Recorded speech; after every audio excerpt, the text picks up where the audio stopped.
Good morning student. Next topic of class 11th chapter chemical bonding is valence shell electron pair repulsion theory, जिसे हम VSEPR theory भी बोलते हैं।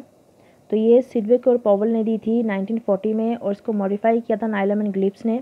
अब इस थ्योरी के अकॉर्डिंग क्या है जो 1957 में दी गई है, जो इलेक्ट्रॉन पेयर होंगे वो सराउंड करेंगे सेंट्रल एटम को। जो इलेक्ट्रॉन पेयर हैं वो सराउंड करेंगे सेंट्रल एटम को और रिपेल करेंगे एक दूसरे के साथ और इतने दूर हो जाएंगे कि उसमें मिनिमम रिपल्शन हो जाए। तो इसकी वजह से उसमें क्या हो जाए, वो स्टेबल हो जाए और मिनिमम एनर्जी हो और मैक्सिमम स्टेबिलिटी हो। मतलब एक सेंट्रल एटम है, उसके आसपास इलेक्ट्रॉन होंगे, वो आपस में इस तरीके से अरेंज होंगे, इतने अरेंज होंगे कि उनमें मिनिमम रिपल्शन हो जाए और मैक्सिमम स्टेबिलिटी हो जाए और मिनिमम एनर्जी हो जाए। तो ये इसकी थियरी है, किसकी? Valence shell electron pair repulsion theory.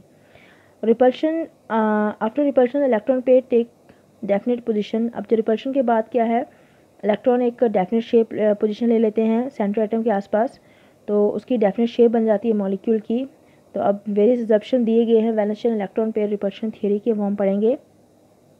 तो शेप जो मॉलिक्यूल का होता है, अगर दो एटम है तो ऑलवेज लीनियर होगा, मतलब सीधा होगा, 180 का एंगल बनाएगा। मतलब जैसे BeF2 है तो दो एटम जो शेप होगा किसी मॉलिक्यूल का जिसमें सिर्फ दो एटम होंगे वो क्या होगा, लीनियर होगा। अब जिसमें तीन और तीन से ज़्यादा होंगे तो उसमें क्या होगा, सेंट्रल एटम बीच में रहेगा और जो एक एटम जो होगा वो बीच में रहेगा और जो ज़्यादा होंगे वो उसके आसपास सराउंड करेंगे। तो यहाँ पे सेकंड वाला ऑप्शन ये है कि अगर तीन से ज़्यादा एटम हैं तो एक जो सबसे कम होगा वो बीच में आएगा और जो ज़्यादा होंगे वो आसपास उसके आसपास अरेंज हो जाएंगे। अगर सेंट्रल एटम सिमिलर एटम के साथ जुड़ा हुआ है तो उसमें क्या होगा, उसमें रिपल्शन जो होगी वो सेम रहेगी।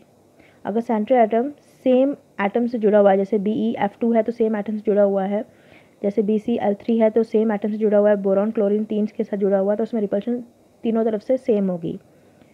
और अगर सेंट्रल एटम लिंक है डिफरेंट एटम के साथ तो वहाँ रिपल्शन अलग होगी और स्ट्रक्चर भी क्या होगा, डिसऑर्टेड हो जाएगा, क्योंकि रिपल्शन अलग अलग एटम से अलग अलग होगी, तो उसका स्ट्रक्चर भी क्या होगा, डिफरेंट होगा और डिस्टॉर्टेड होगा। अब जो रिपल्शन होती है वो कैसे होती है, अगर लोन पेयर में सबसे ज़्यादा रिपल्शन होगी। और अगर लोन पेयर वो होते हैं जो बॉन्डिंग में पार्टिसिपेट नहीं करते। अब बॉन्ड पेयर वो होते हैं जो बॉन्डिंग में पार्टिसिपेट करते हैं, जिनकी वजह से बॉन्ड बनती है दो एटम के बीच में। तो लोन पेयर फ्री इलेक्ट्रॉन होते हैं, तो सबसे ज़्यादा रिपल्शन होती है लोन पेयर में, फिर लोन पेयर बॉन्ड पेयर में, फिर बॉन्ड पेयर में सबसे कम रिपल्शन होती है। तो एग्जैक्ट शेप जो होता है मॉलिक्यूल का वो किस पे डिपेंड करता है, कितने इलेक्ट्रॉन प्रेजेंट हैं सेंट्रल एटम के, उससे उसका स्ट्रक्चर बनता है। तो यहाँ पे हो गई valence shell electron pair repulsion theory. उसमें ये बोला गया है कि अगर सेंट्रल एटम के आसपास इलेक्ट्रॉन हैं तो वो आपस में इस तरीके से अरेंज हो जाएंगे कि उनमें मिनिमम रिपल्शन हो और मैक्सिमम स्टेबिलिटी हो जाए। तो यहाँ पे इसके एग्जम्पशन बोले गए हैं कि अगर दो एटम हैं तो वहाँ स्ट्रक्चर लीनियर होगा, अगर दो से ज़्यादा हैं तो एक सेंट्रल एटम होगा और सारे उससे लिंक होंगे, और अगर सेंट्रल एटम से सेम तरह के एलिमेंट जुड़े हुए हैं तो सिमेट्रिकल स्ट्रक्चर होगा और रिपल्शन सेम होगी, और अगर सेंट्रल एटम से डिफरेंट एलिमेंट जुड़े हैं तो स्ट्रक्चर डिफरेंट होगा और रिपल्शन डिफरेंट होगी। और फिर एग्जैक्ट शेप जो होती है किसी मॉलिक्यूल की वो डिपेंड करती है उसके आसपास इलेक्ट्रॉन पेयर कैसे प्रेजेंट है। तो ये हो गया हमारा valence shell electron pair repulsion theory.